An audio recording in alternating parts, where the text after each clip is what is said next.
Okay, I thought I'd talk a little bit about the new Acme Tailwheel called a Stinger. I've been using them on my plane. Uh, I'd be interested to find out if you guys would post on here, what did your tail weigh when you do your final weights on your plane? I started out, my first EX2 was in the 60s. And then when I went to the EX3s with the baby bush wheel and the 4-leaf springs, I was up in the 70s. I think I was a 75 or 76 or something like that on Grizzly on this last airplane. That was with the Stinger. Of course, you have no leaf springs, but it was with the Stinger and the baby bush wheel.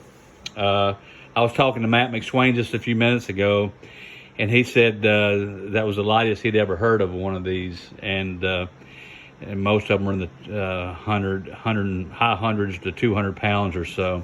So I'm just interested. I think all the carbon cubs are probably going to be in that same weight range of around 75 pounds. So let me know. In any case, what I thought I would do is I was having problems. This is the one that was on Grizzly.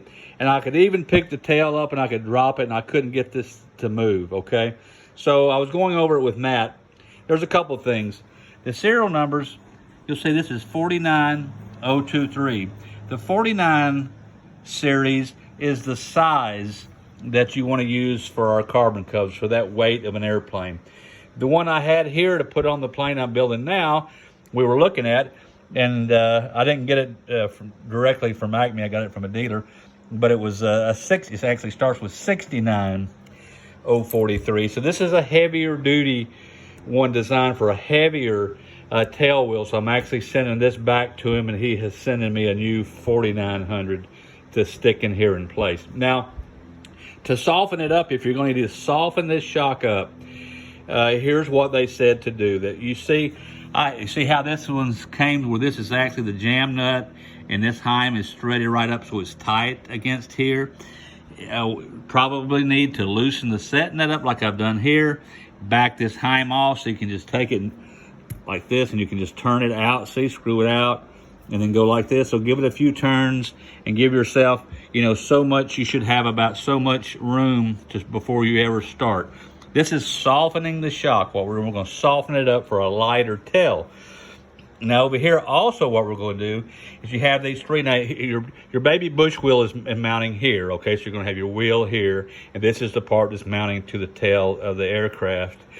So here, to make it softer, which we need, we're going to move this and put it in this first hole, okay, the more forward hole. And then the last thing we're going to do is these heims here, we're going to take them out a couple of more full turns to make these screws longer. That changes the angle. If this were on the tail of the plane like that, as we do this, it's going to come down here and change that angle that's on there, and this will soften it. So that's probably what you're going to need to do when you put your Acme Stinger.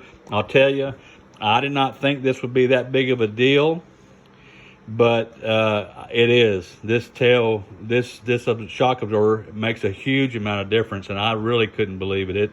It makes the landings just unbelievable. So it's well worth the money. I would definitely get it and use it. But this is how to make it work with the lighter tail wheels of the carbon cubs. Okay, just thought I'd share that with you.